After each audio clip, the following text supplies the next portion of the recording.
Hey, what's up everybody? I'm SuperSonicJB, and don't mind me, I'm just typing out my Christmas list here and sending it to a bunch of people out there. You think Miyamoto will buy me a slip and slide? Christmas is truly my favorite time of year. Well, right after Arbor Day, of course. You know, one thing I always wanted for Christmas that I never ended up getting was a figurine of Sakura herself, but unfortunately, I never got one. Probably because I was on Santa's naughty list for saying the classic Sonic games were overrated. But who knows, maybe this year, I'll finally get the Sakura figure. Oh hey, sounds like Santa Claus has dropped my gift off here. Let's go check it out.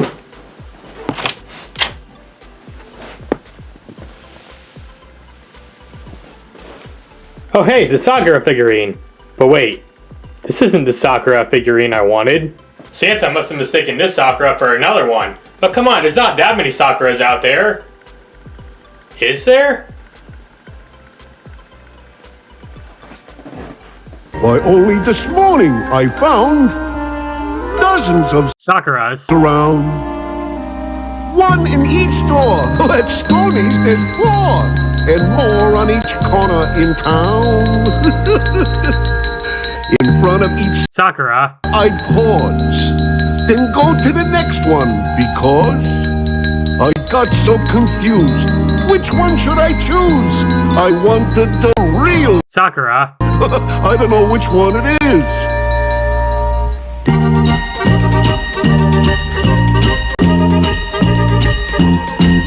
There's a Sakura. on the roof of the house next door. There's a Sakura. in the window of the new toy store. There's another one at Rocky's on the 2nd floor. Which one is the real? Sakura. Alright, sorry, I can't keep going with this joke. I might get copyright checked, so moving on to the video.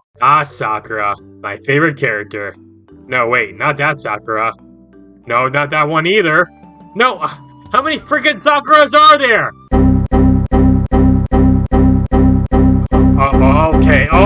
Okay, I get it! You know, all I wanted for Christmas this year was a waifu named Sakura. Then I saw this game in my local Walmart and was like, oh boy, this is about to be a good Christmas. So this game right here is called Sakura Wars. Now let me just say this, the game's title is a total lie. There's no war going on between a bunch of characters named Sakura here. I feel like if there was a war among Sakuras, it goes something like this. The time has come to end this strife. Let's get down to business already. I can do this. A shiver and a tremble and a big go-go.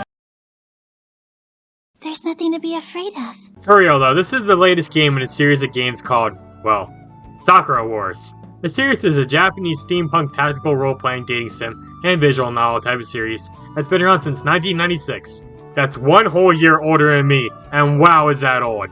Now when I said it's a steampunk game, what I mean is that it's a science fiction game where 19th century industrial steel-powered machinery is used. So in other words, take every mech anime ever and have all the machinery be powered by steam and take place in the 19th century, and bam, we got a steampunk style game. Sakura Wars, on the other hand, is way more than that though. It's an RPG with dating sim mechanics that plays similarly to a visual novel. Now this series may have been around since 1996, but most of the games have never been released outside Japan. It's honestly kind of sad when some games don't get released outside Japan, but I can kind of understand why that doesn't always happen. It can be pretty risky if the game doesn't sell well. This series was published by Sega. You know, the same people that released Shadow the Hedgehog the video game. And bam, insert Shadow the Hedgehog joke into the video. Merry Christmas everyone. Back on topic here, Sakura Wars was actually a pretty successful series, and even got its own anime and manga series. Now before making this video, I never played any of the Sakura Wars games at all. I remember seeing ads for this specific game back in 2020, and it looked pretty cool. But I never ended up getting it. Until now, that is. Another thing I want to mention about this game is the fact that it's basically a soft reboot of the series. You don't need to have played any of the other games in the series in order to enjoy this game, so many newcomers are free to enjoy it, which is pretty cool. I mean, like I said, not all the games have been released worldwide, so it makes sense why this game is titled Sakura Wars. Although it is titled New Sakura Wars in Japan. Yeah, get out of here, old Sakura Wars, there's a new Sakura Wars in town. So yeah, in today's video, I'm going to be reviewing this game and seeing if it's any good. Why am I reviewing this specific game on Christmas? Well, I don't know, I just felt like it, okay? Anyways, let's go ahead and check out Sakura Wars on a PS4. The game starts off with this cool anime intro, and I'll admit it, I really like it. The music is great and the visuals look awesome. Sure, I can't understand a word they're saying, but it still sounds nice. Oh yeah, you'll be hearing this song a lot while playing through this game, so be prepared to hear this a lot anytime you're doing something.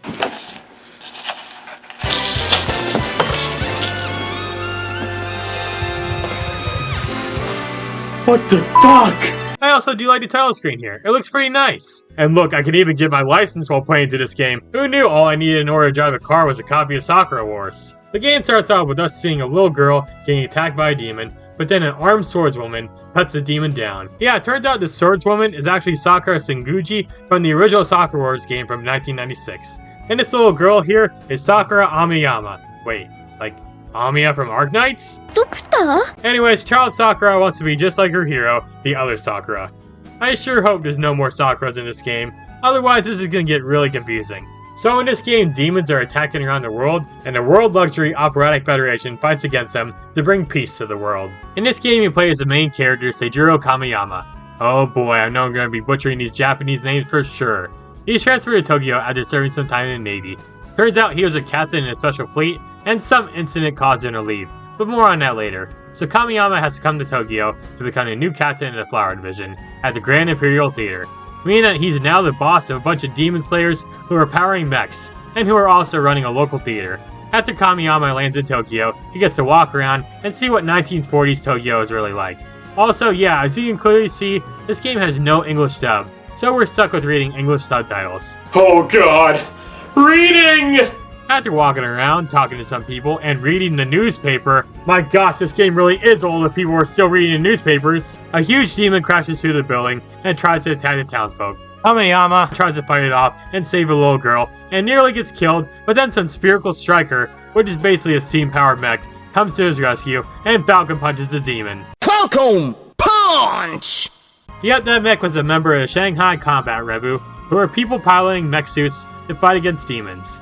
Anyways, Kamiyama arrives at the Grand Imperial Theater and runs into Sakura, who is sweeping the sidewalk. We then tell her our name, and then she acts like she knows who we are. Yeah, it turns out these two are actually childhood friends and haven't seen each other for 10 years. Also, can I just say this? What is with the anime characters in saying this line? Anyways, now we're introduced to another game mechanic called lips. Oh god, not those lips. So these are time choices where you get to choose one of three options that can have an impact on the trust between Kamiyama and whoever you're interacting with. Some events in the story are triggered by your trust level with a certain character, and building trust can lead to you getting into a relationship with someone. Also, if you don't respond to somebody within the time limit, then Kamiyama basically does nothing. We then meet Sumiri, and she informs us about our new job of being captain in the Flower Division. Also, yeah, it turns out Sumiri here was actually one of the characters from the first Sakura Wars game, as well as some of the other games in the series. We also get this thing called Teletron, which is basically a cell phone that allows us to speak to any of the girls anytime we like. Sakura ends up giving us a tour of the theater, and we get to meet some of the other characters in the game. First there's Hatsuo, who's a red-headed tomboy girl with a pure heart, but can get pretty cranky sometimes. I'm just really cranky. She's also got some pretty big melons there. I mean, look at those things. Not even a farmer could grow that. Then we meet Komachi, who runs the theater store selling merchandise. I don't know why, but I really don't like her hairstyle here. It looks like something you'd see in a My Hero Academia character. You can also purchase bromides at her shop, which are nice little pictures that you can collect and view. They don't serve much of a purpose outside of a collector's item that you can get a trophy for, so in all honesty, it's not worth it to collect them all in my opinion. You can only buy one bromide per day at Komachi's shop, and you can also find some lying around in certain areas of the map. Then the game teaches us about secondary events, which are small events where you interact with a character who has a blue exclamation mark above their head. These are small cutscenes where you usually make a decision that'll help improve your bond with the character you're interacting with. I honestly really enjoy these events because you get to learn so much more about the characters in the game, and I highly recommend anyone playing the game to do all of them if possible. Then there's the trust events where characters will have a heart over their head. These events occur when you develop a good amount of trust for the character, and they can lead to you romancing someone, but we'll talk more on that in a bit. Then we meet the real best girl in the game. Yep, that's right, the Cutlets guy! I mean, just look at this guy! He's got the looks, he's got the personality, and he eats every single day at this exact same table every single time, and he only eats cutlets! Cutlets of all things! If that doesn't scream best waifu, then I don't know what does. No, for real though, we meet the true best girl in the game, Clarice. She's a shy, blonde French girl who is a big bookworm. In fact, she's such a big fan of books that once she's reading, nothing will stop her. He can scream in her ear and she won't even flinch. Nope, not getting out of this chair. After she stops reading, we introduce ourselves to her, and she tells us how poor the Flower Division has been lately, and wishes us luck in restoring this group back to its former glory. Yep, apparently the theater has been doing really bad lately, and is almost broke. And why have they been doing so poorly lately? Well, because their plays are terrible. Their acting is so bad, and the stage needs severe maintenance, and they get very few customers to boot. I mean, they nearly get killed by some falling stage lights, so you know this place needs help desperately. Why the heck is she a monkey? Me and my monkey. So yeah, the girls admit that the show's a disaster. Heck, even when Kamiyama goes around asking people what they thought, everyone hates it or thought it was so bad that it was good. Not even the freaking Cutlets guy acknowledges the play. So yeah, it was bad. Even this girl named Itsuki, who's a big fan of Sakura's, didn't like the show very much. Sumiri tells Kamiyama that the theater is bankrupt, but we can get the money and publicity by winning the Combat Reboot games, which is a competition where combat reboots from around the world gather to compete in battle and dramatics. And it's being held in Tokyo this year. And yeah, nobody thinks we'll be able to win, but Kamiyama promises to help the Flower Division become stronger so that they can win. Oh yeah, we also narrowly avoided a cringy bath fanservice scene. I hate those. They're so freaking annoying! And yes, I said narrowly because this random chick spots me coming out of the bath and calls me a pervert. Good God, I can't stand these anime cliches! So we meet Xylong and Yu, and wow, are they jerks. No, girl, you're the perverts! They will also be our competitors in the Combat Reboot games, along with many other interesting characters from around the world. The next day, there's some demons attacking the town, so I finally get to start playing through the game's combat sections. In these parts of the game, you can control a mech and hack and slash at a bunch of demons. Most of the demons you fight will be these mechanized drone things. See, I knew drones were secretly demons!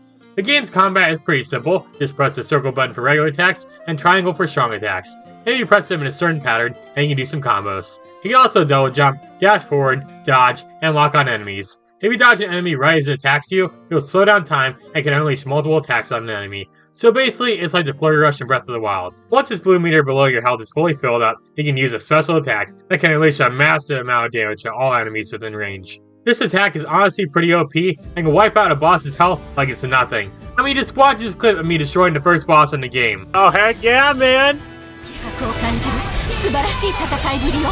Oh, he brought friends too? Oh, that's a good attack. He's beaten already? That was easy! Holy crap, he got his ass kicked! In the beginning, you play as Sakura, and when she's in danger, Kamiyama comes to her rescue and saves her, so now we get to play as him too. And wow, is he so much better than her. I mean, he wields 2 freaking swords! I tried doing that too before, but I didn't look nearly as cool. Now, as you play onto the game, you get to see what the other characters in the game can do. Like Clarice being a spellcaster, or Katsuo using a flaming hammer, and looking like she's ready to clobber that damn Kirby! How can I help you, King DDD? I need a monster to clobber that there Kirby! That's what we do best at NME. You better get it with a money-back guarantee! And the girls like to always end a successful mission by taking a victory selfie. I don't know why they do this, but whatever. I mean, I take a victory selfie every time I finish setting up the Christmas tree, so I guess I know how it feels. At the beginning and end of combat missions, you get to view your team status, which shows how good or bad your bond is with all the girls. The closer they are to you, the better their bond with you is. Also, at the end of the mission, you get a battle report, which tells you how good or bad you played during a mission. Typical Sega, loving their ranking systems. After our first mission, we meet Anastasia, who is a new member of the Flower Division, and she's a world-famous actress, so with her help, the theater will hopefully get more customers. And she'll even help us fight in the Combat Reboot games and fight against some demons too. She's also, without a doubt, the thickest character in the game. All them MILF lovers go crazy every time she's on screen. We also meet Reiji, who's been hired by Sumiri to handle maintenance at the theater, as well as repair the mechs. He's also an old friend / rival of Kamiyama's that he knew back at the academy. Sumiri also gives us a promotion, but don't get too excited because it's kind of a weird one. She has us get into an elephant statue suit thing called Peanut, and every time we're near one of these platforms on the ground, we're able to transform into Peanut to help advertise the theater. We also meet another character while doing this. Her name is Azami, and she's a ninja girl. She also kind of looks like Coraline a little bit, and now I can never unsee that. Making up a song about Coraline. She's a peach, she's a doll, she's a pal of mine. Coraline, Azami here, is the youngest member of the Flower Division, and she tends to not show a lot of emotions. She also can magically jump up in the air and disappear. And her jumping sound effect sounds like the same one as Sonic's jumping sound effect. Azami, I know you know some things, but that is not what Rule 34 stands for. Later in the game, you get the chance to play Sakura Wars, which is a card game Kamiyama plays on his Teletron. This is a card minigame where you face off against multiple different characters in a Japanese card game. You can play it at any time, and it can be kind of addicting. To Though to be perfectly honest, I did terrible on my first try playing this game. So how Koi Wars works is that you'll choose a card from your deck in order to claim a card in the playing field. Once a card has been drawn, you can place another card from your deck, and if the card matches the same set, it will claim the card. Once all the cards are claimed, the game will tally up the results, and whoever has the most points wins. You also say Koi at the end of a set. The game will continue until you or your opponent runs out of Pokemon. Sorry, I meant to say Mon. Forget the Poke part. Yeah, at first this minigame can be kind of confusing, but as you keep playing it, it gets way easier. Another thing I want to talk about are the event timers. These are side events where you complete an objective before time runs out. If you don't complete your mission before this large bar is empty, then you fail. These timed events can be kind of stressful, not gonna lie. It especially doesn't help that time will continue to tick even during dialogue scenes. So yeah, make sure to be quick when doing these timed events. Now, as I mentioned earlier, if your bond with a girl is strong, then you see a heart above their heads, and this can lead to this mini event called Tete-a-Tete, where you spend some one-on-one time with the character, and you can move the left cursor and press X to interact with the character or an object nearby. These scenes teach you more and more about a character's background, and it can also lead to you romancing the character you're interacting with. You can also be a total pervert in these scenes, but I recommend not doing that because they'll get pretty mad at you. There's also these things called analog lips, where Kamiyama says something, and you can move the analog stick up or down to adjust its intensity. Meaning if you press up on the left stick, then the purple bar will rise, and Kamiyama will pretty much shout what he wants to say. Hey, marry me. Too much. Too much. As you play on, you get to go on some dates with some of the girls. I honestly really like these parts, especially going on a date with Clarice. Je t'aime, Madame Clarice. We'll also compete in the combat reboot games, and these are pretty straightforward. All you gotta do is defeat more enemies than the opposing team, and all you have to do is win 2 out of 3 rounds. And at the very end, you have to fight against the opposing teams. Once you beat them, then you get to move on to the next round. There's also this mode called BattleBot, where you basically go on some training missions with a certain character, and you get to build trust with them as you play through the game. I'm also a big fan of the game's music. Sure, they may reuse the main theme a little bit too much, but it's fine. I still love the main theme as well as all the other tunes. I'm also a big fan of the anime art style they use here. It looks amazing. Now you're probably wondering, what don't I like about this game? I'd say the biggest issue I have with the game was how slow certain parts felt. Like for instance, the Tete-a-Tete sections felt like they lasted forever, and you couldn't stop at any point once you already started. Huh, that's funny. That's exactly what I said after playing some Fisherman's Bait, a bass challenge. Once you start, you can't stop. Catch that goddamn bass! Also, during combat, the game can lag a little bit, and the overall dungeons you play through aren't really that interesting. They're more so going around killing demons than doing any exploring these dungeons, which does kind of suck. Other than those minor complaints, I thought the rest of the game was really awesome. Now, I could talk more about the game's overall story and the other characters you meet, like King Arthur and Lancelot here. Yes, that is their actual names. Or maybe I could talk about this girl named Elise. Elise! Oh god, that name brings back Sonic 06 flashbacks! But yeah, I could talk more about these characters, but then I'd be spoiling a lot of the game's story, so let's start wrapping things up here, shall we? So in the end, I thought Sakura Wars was a fantastic game. The gameplay, story, and characters were all really great. I even love the humor and music in this game too. I'm honestly pretty excited to see what the future of this series is going to be like. Please release more games outside Japan, Sega. I want more. So yeah, overall I think Sakura Wars is a fantastic game, and it makes for a fantastic Christmas gift. So yeah, in the end, I enjoyed Sakura Wars a lot. In fact, I enjoyed the game so much that it's taught me a valuable lesson. That lesson being I should be thankful for any type of merchandise that I get for Christmas. I mean, this isn't the Sakura figurine I wanted, but hey, it's Sakura, so I have to love it, right? Sakura is truly the best here. Oh hey, that's probably Santa Claus again. Probably wishing me a Merry Christmas. Let's go check it out. Yellow. Oh gosh, the Sakuras are invading! I knew the title Sakura Wars wasn't a lie!